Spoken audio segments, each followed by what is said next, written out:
língua, nossa língua.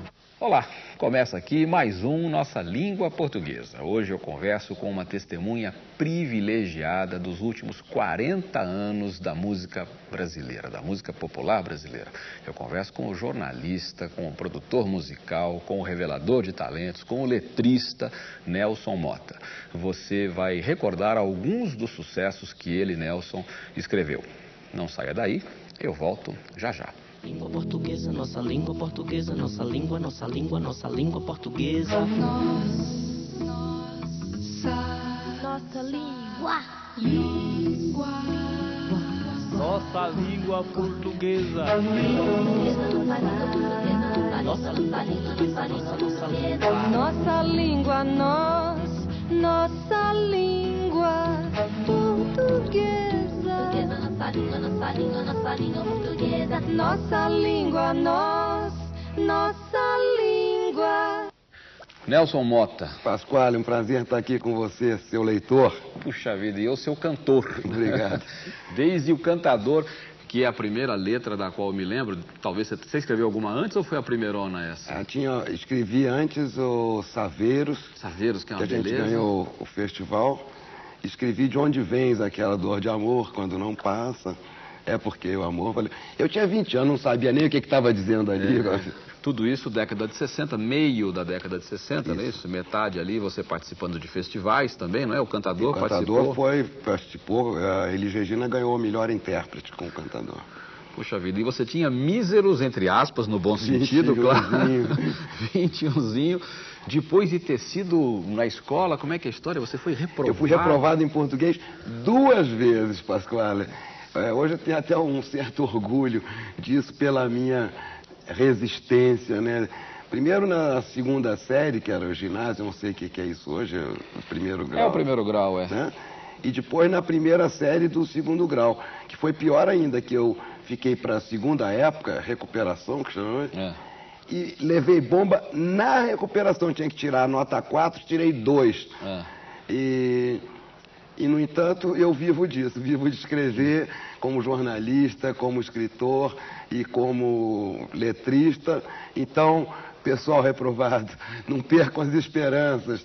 E eu acho que eu aprendi a escrever lendo livro de todo mundo, que eu sempre adorei ler, e acho que eu não fui muito feliz com os professores, que nessas 2 vezes eles só davam gramáticas e regras. Eu nunca me lembro de ter mandar ler um livro ou ter uma análise literária, nada disso. Era só aquele decoreba e a regra, que pode isso e outra, a ortografia, tudo. Eu achava aquilo uma a gramática chatice. Pela gramática. Né? Não tinha uma ligação com a escrita real, né? Ou com a fala real. Eu acho que eu aprendi mesmo, e acho que você concorda com isso, que você lendo os grandes autores, você aprende sem sentir ali. Claro, né? claro.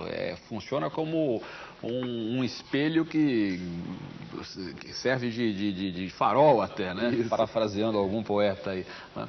Por falar nisso, Nelson, você teve na vida algum professor que duvidou de algum texto seu? Isso é uma história muito comum na vida das pessoas, sobretudo aquelas que escrevem bem. Esse texto não foi você que fez. 0. Não é possível. Você se lembra? Aconteceu isso com você? Não. Essa vez que eu tirei 2 e precisava 4, eu me lembro sempre, era um tema da redação, era a leitura é o pão do espírito. E eu realmente fiz uma redação pavorosa, sabe? Então isso é o máximo que eu me lembro dessa pior. Eu diria até que eu mereci essa nota 2. Mas nunca... Logo depois disso, que eu fui reprovado, tinha 17 anos. Então eu fui fazer esse madureza, como chama isso? Sim. Esse 3 em 1 ali. O supletivo. Supletivo. Hoje, Aí estudei feito um louco. Então eu fiz o supletivo no fim do ano, fiz o vestibular em seguida, entrei na faculdade com 17, faculdade de Direito, que foi outro equívoco. Mas os meus colegas estavam ainda na segunda série do segundo grau e eu já estava na faculdade. Detestando. Você chegou até o fim? Não, fiz um ano e pouco e depois fui fazer design. Eu fui da segunda turma da ESD, no Rio Escola Superior de Desenho Industrial, também não terminei, mas ali eu aprendi muito. Eu fui aluno do Décio Pinhatari, fui aluno do Zuenir Ventura, tive professores maravilhosos e por causa eu tive veja ao contrário, na ESD o Zuenir Ventura era o nosso professor. Não chamava português, chamava comunicação verbal, uma coisa assim, porque ele estudava design, precisava de aprender a escrever para apresentar os projetos, as teses e tudo. As aulas do Zuenir eram tão maravilhosas que eu acabei largando a faculdade de design para ir fazer um estágio no Jornal do Brasil, para ser jornalista, e estou aqui até hoje. A importância de um professor que motive os alunos, né? E o Zuenir Ventura, para quem não se lembra ou não sabe, é autor, entre outros, de um livro obrigatório, né? 1968, o ano que não... Eu nunca lembro se não terminou ou não acabou. Que não terminou. Que não terminou. E acho que... E também tem outro grande livro que é o Cidade Partida, né? Sobre o Rio de Janeiro, Vigário Geral e tudo. É um querido amigo, um grande escritor. Como é que você foi parar na letra de música? Eu fui parar porque nós éramos uma turminha de amigos no Rio de Janeiro, no começo dos anos 60, o Edu Lobo, o Francis Raime, o Dori Caymmi, os dois irmãos Vale, Marcos e Paulo Sérgio. Também vinham de São Paulo, o Chico Buarque e o Toquinho estavam sempre lá. Éramos todos anônimos. Uma turma fraca. Um pessoal querendo fazer música. Ninguém tinha música gravada ainda. Estávamos ali, eram uns garotos que queriam fazer música. Então eu fui estudar violão naquele tempo, que quem não tocasse violão estava morto, não namorava ninguém, as meninas não olhavam, era uma linguagem. Para os tímidos, então, já dava um reforço. E estudava violão. Eu não tenho esse dom musical, esse talento, sabe? As pessoas que têm aquilo que já... eu tinha uma paixão pela música e um grande esforço, determinação. Estudava aquele violão, fui aluno do Roberto Menescal. Mas também não sou bobo. Rapidamente eu olhei e falei, meu Deus, eu não vou tocar nunca com esses caras. Nunca. Porque eles tinham essa coisa natural do músico, né? Então eu vou fazer letra de música, que tem poucos fazendo aí, nisso aí eu me garanto mais ou menos, que eu escrevia poesia, gostava de literatura, de letras de música. Aí comecei a fazer letras para o Dori Caymmi, e aí foi, me tornei parceiro depois do Lulu Santos, da Rita Lee, do Djavan, de tanta gente, ganhei minha vida com isso, mas foi um momento de iluminação ali, vou cair já fora dessa, porque o pessoal, a turma era brava, né?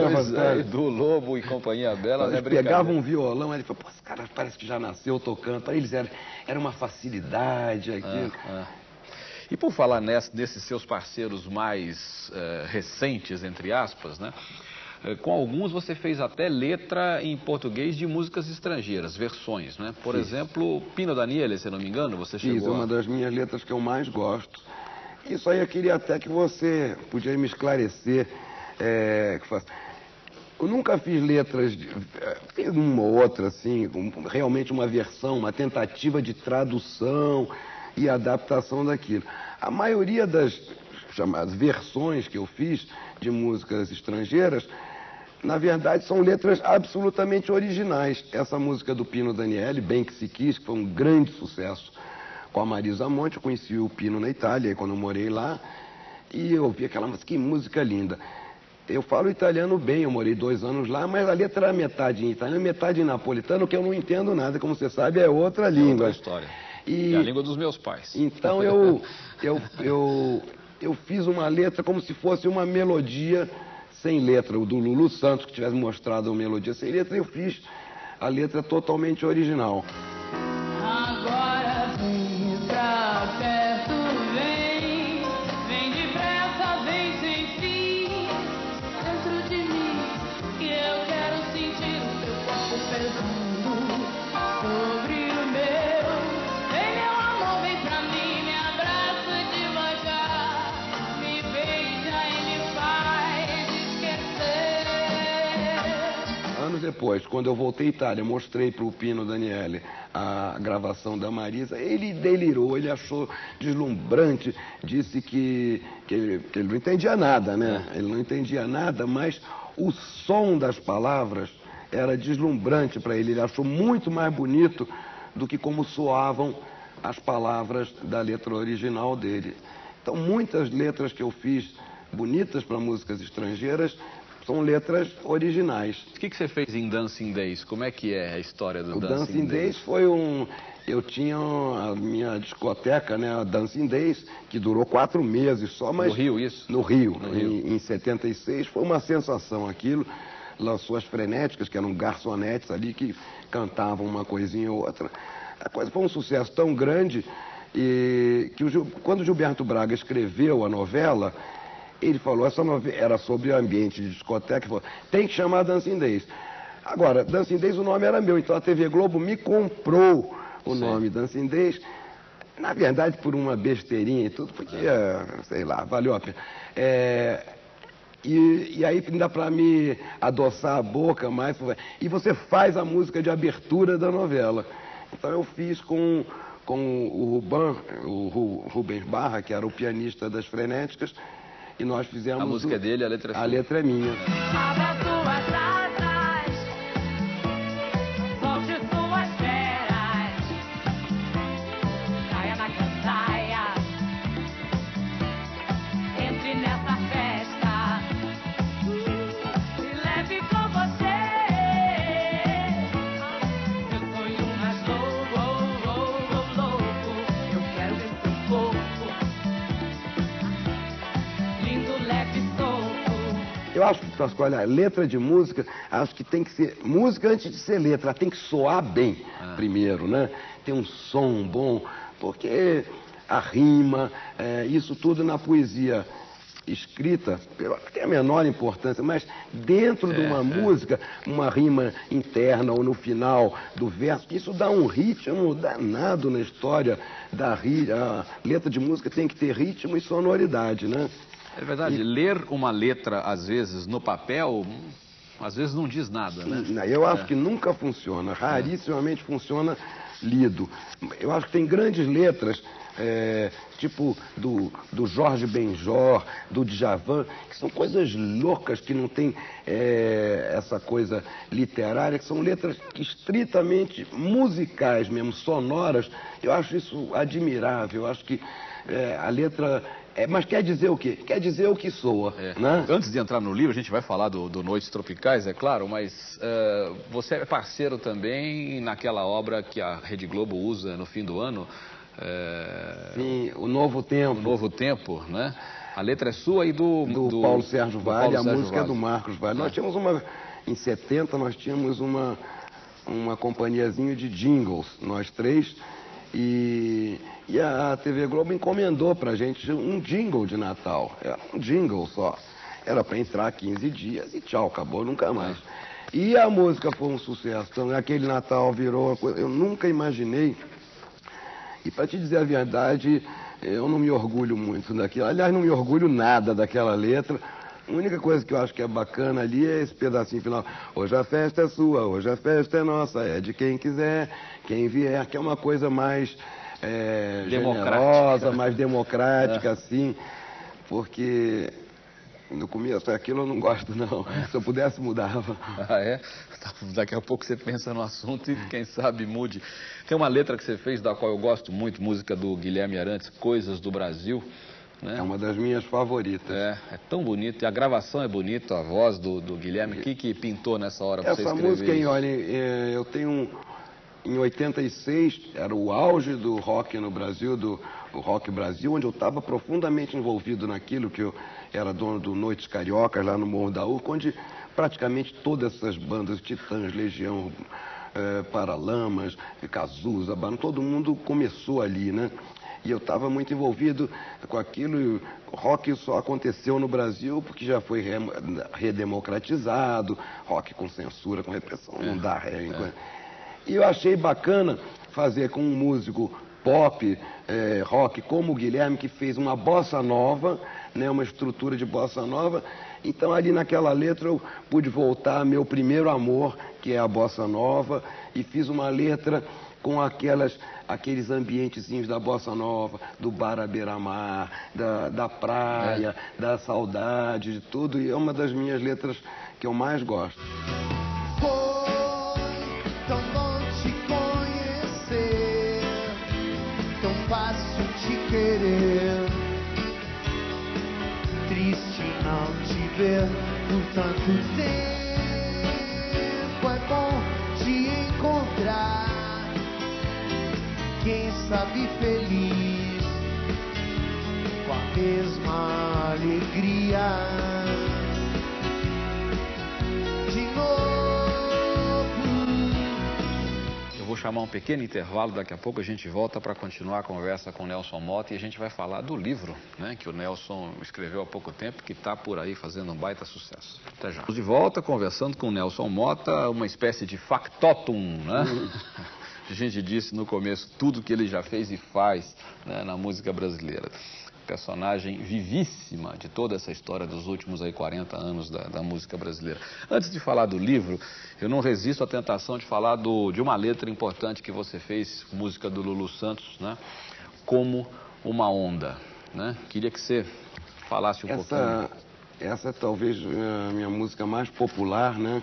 Popularíssima. Tem dezenas de gravações. No mundo, né? E é uma coisa que me dá alegria, que eu tenho a sensação que é uma música que todo mundo gosta. Que o cara tá triste, daí ouve aquilo, dá um real, se explica um pouco, ou tá alegre, a música funciona. Isso é a maior alegria que um compositor pode ter, é ver aquele show, o Lulu começa a cantar nada do que... Aí todo mundo canta, e você vê que as pessoas estão felizes com aquilo. Isso é a maior alegria que um compositor pode ter. Nada do que foi será.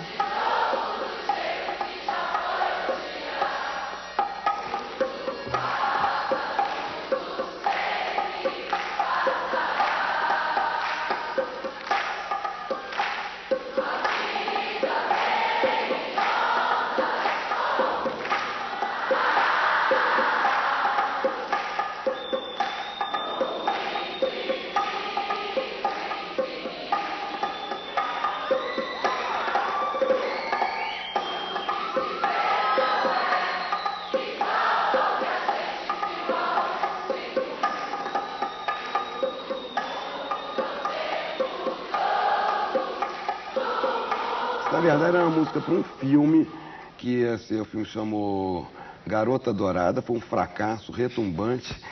E a gente, o diretor, o Antônio Calmon, ele tinha feito antes O Menino do Rio, que nós fizemos as músicas, foi um grande sucesso.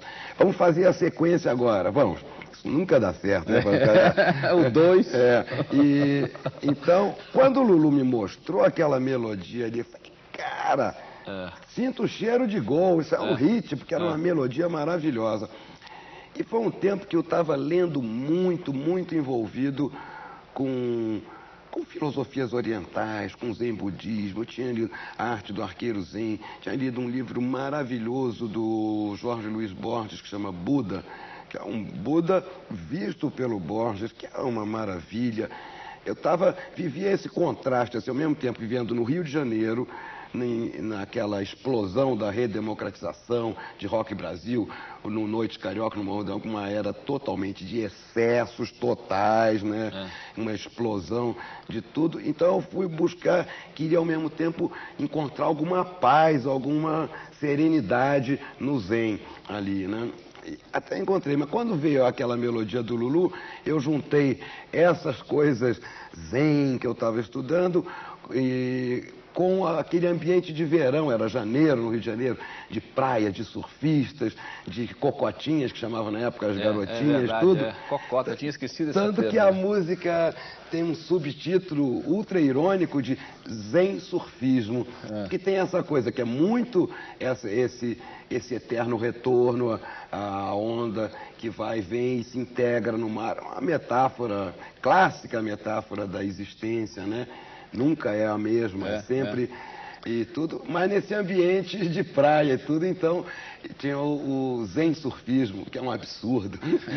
E tem um pouco de Vinícius aqui, a vida... Tem uma citação literal do Vinícius do... Hoje é sábado. Porque hoje é sábado, dia da criação. Que é memorável, né? Porque hoje é sábado, os bares estão cheios de homens vazios, Isso. que hoje é sábado, a vida vem em ondas. A vida vem em ondas, é uma maravilha aquilo, é um texto belíssimo, belíssimo, que vale a pena. É um sábado que você quer ficar deitado numa banheira de água morna, comendo papos de anjo e ouvindo no máximo a Mulher Amada.